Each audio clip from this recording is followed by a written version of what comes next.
Hey y'all, long time ago I did a sermon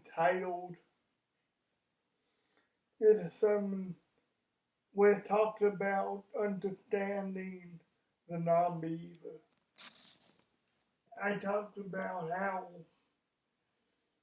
it's easy for us to it's easy for us to know that God exists. Christians, people that have already been touched by Him and His Son, it's easy for us to believe He exists, but it's not easy for everyone, especially those who haven't experienced this hell, who haven't.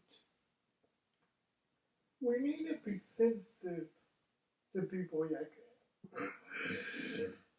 And today, I'm gonna talk about how we should answer the non-believer. Turn with me to Revelation 3:20, if you would. You may say Revelation seems like an odd place because it's the end of the Bible, but I think it's very, appropriate because Revelation is there's a time where you see the time for someone to accept Christ. Revelation 3:20. Behold, this is Jesus talking by the way. Behold, I stand at the door and knock. If anyone hears my voice and open the door, I'll come into him and dine with him, and he with me.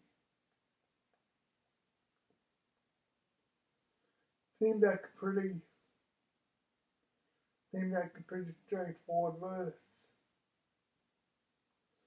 It's saying, hey, I stand at the door and knock, but anyone who hears, who has the capability, anyone who hears my knock, who hears my voice,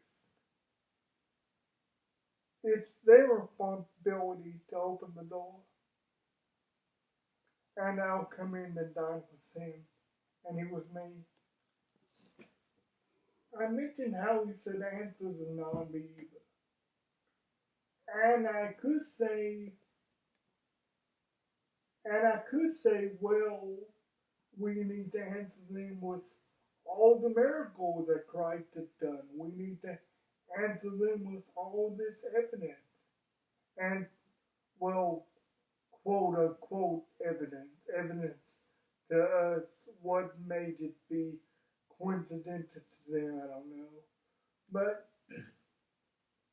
I could say something like that. And they may have that faith. They may have the faith in it. But ultimately, it's God's job to fix them. And, well, I'm not trying to act like all the responsibility falls on God. I mean, most of the responsibility, if you think about it, falls on them. Falls on them to be sensitive, and falls on them to be open, and falls on them to listen to that voice inside that will always tell them God is real. Say whatever you want, but I believe sooner or later all of us is confronted with that voice inside that will tell us God is real. And whether we want to even denial or accept Him, that's up to us. Because if we do accept Him, our lives totally change at that moment. And most of us, we're not ready to give that up. We're not ready to give control of our own lives. But when we do, and if we do, we'll find out that our life will never be the same. Our life will be a million times better, and they'll be yet because of something, because we live for something and answer to an authority much higher than ourselves.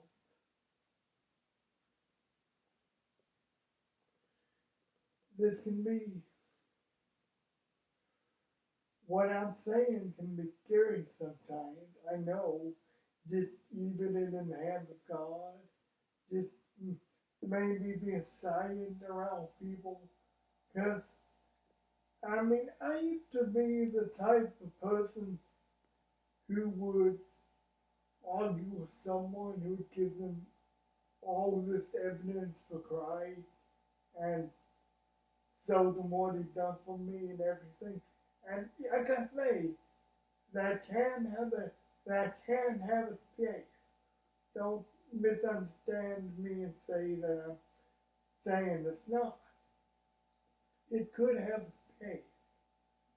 But ultimately, how we should respond, ultimately, and what we should do is yet go and yet God.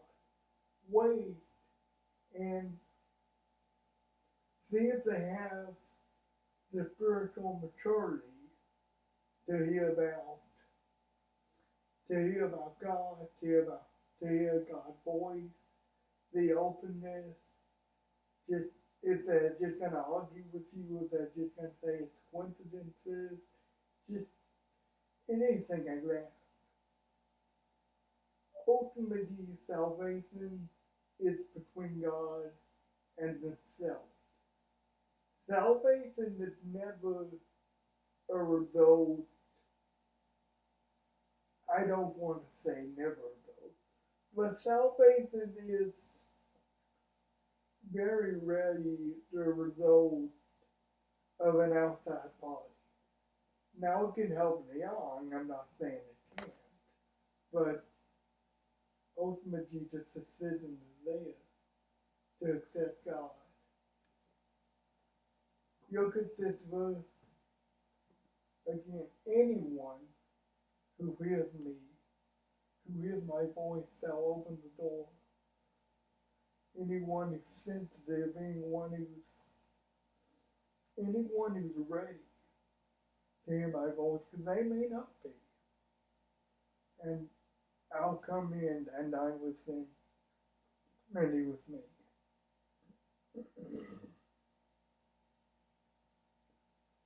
Ladies and gentlemen, that's how we should respond to the non-believer with sensitivity, not with argument, not with judgment. And that's how we should respond to him by realizing that it is ultimately God's job to open the heart and open themselves. And it's their job too. I mean, it's a two-way street. I mean, it's harder to tell on one end than the other begin, but it is a two-way job between God and themselves. It's not about you and about what testimony you can give them, all this evidence you think you have that God is real, that it's real to you. Because not just the thing, it's real to you.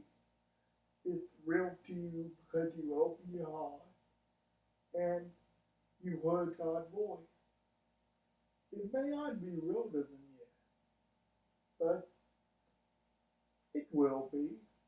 I mean, if there's someone who is genuinely curious and not just a skeptic, not just you can shut every argument down with logic and reason, it'll happen for them too. They'll hear God's voice.